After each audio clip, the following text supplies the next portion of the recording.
আসসালামু আলাইকুম বন্ধুরা, আপনারা কেমন আছেন? আশা করি আপনারা সবাই ভালো আছেন। ইনশাআল্লাহ আমিও ভালো আছি। তো আজকে যে বিষয়টা নিয়ে কথা বলবো, আপনারা দেখতেই পাচ্ছেন আমার একটা সিঁড়ি বার্নিং হয়ে গেছে। এখন আমি শুধু ধাপ মারে দেব। হ্যাঁ, তো সিঁড়ি স্টার্টিং কিন্তু এটা তো এখানে একটা বিম দিয়েছি।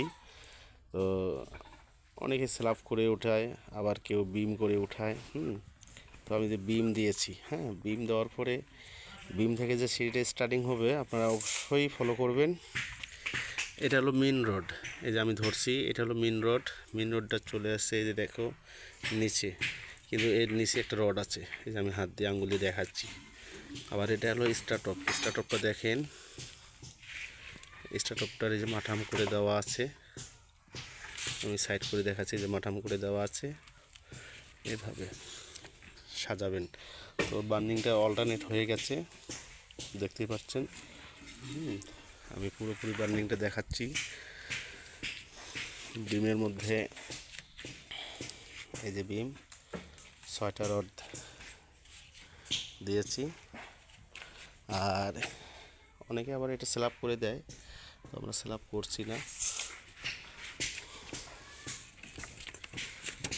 এটা নিচের অংশ গেল, আমি উপরে দেখাচ্ছি, আপনারা দেখবেন। এই যে উপরে কনসিল বিম দেওয়া আছে, দেখতেই পাচ্ছেন। সিঁড়ি মেন রডটা উপরে ল্যান্ডিংয়ে যে টপ হয়েছে, আর নিচের ল্যান্ডিংয়ে যে নিচের বটম রডটা আছে ওটা এখানে এসে স্লোপে এসে টপ হয়েছে, দেখতে পাচ্ছেন।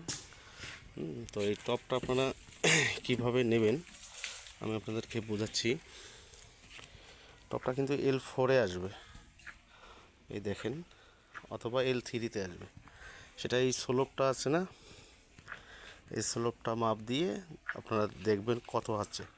এটাকে ভাগ করে 4 ভাগের 1 ভাগ হবে টপ মাথার দিকে, আর 1 ভাগ হবে নিচের দিকে। এই যে দেখাচ্ছি, এটা গেল। আর দ্বিতীয় স্টেপের জন্য এই দেখাচ্ছি, দ্বিতীয় স্টেপের জন্য মেন রড মেন হবে, টপ রড টপ হবে। তো এই যে টপ রড, পরবর্তী টপ রড, পরবর্তী সিঁড়ির জন্য যে মেন রড, এই যে আমাদের কনসিল বিম। তো অবশ্যই আপনারা বুঝতে পারছেন ভাঁজটা কোথায় হয়েছে। এখানে আরও একটা রড হবে 2 ভাঁজের মাঝখানে, সেটা দেখাচ্ছি। এই আমার আঙ্গুলের দিকে দেখবেন, এই একটা ভাঁজ, আবার এই একটা ভাঁজ। তো এই যে ভাঁজটা, এই যে গলাইটা, এখানে কিন্তু এক জালি হয়ে গেছে। এই বিষয়টা দেখেন, এক জালি, এখানে আর একটা রড হয়ে এই মাঝামাঝি ভাঁজ হবে। আমরা এখানে দিচ্ছি না, একটু পরে দিব ইনশাআল্লাহ। তো সবাই বুঝবেন। যদি কারো বোঝার থাকে তো আমার কমেন্টে লিখে দেবেন, আমি অবশ্যই চেষ্টা করব আপনাদেরকে বোঝানোর জন্য। তো এই হলো সিঁড়ি, এগুলো প্রাইভেট কাজ। তো ইনশাআল্লাহ আপনারা বুঝবেন। আমাদের এই চৌকিটা আমি দেখাচ্ছি, চৌকিটা 4 ফিট আছে। তো সিঁড়ি করতে গেলে যেটা মূলত হিসাব, সিঁড়ির ধাপ কয় ইঞ্চি পর কতটা ধাপ হবে এটা হিসাব করতে হবে। আর একটা হিসাব করতে হবে সিঁড়ির হাইট অনুসারে সিঁড়ির ধাপ হবে। মেন ফ্যাক্ট কিন্তু হাইট, এটা মাথায় রাখবেন। তো আশা করি সবাই বুঝতে পারছেন ইনশাআল্লাহ। এই আমি উপর থেকে দেখাচ্ছি,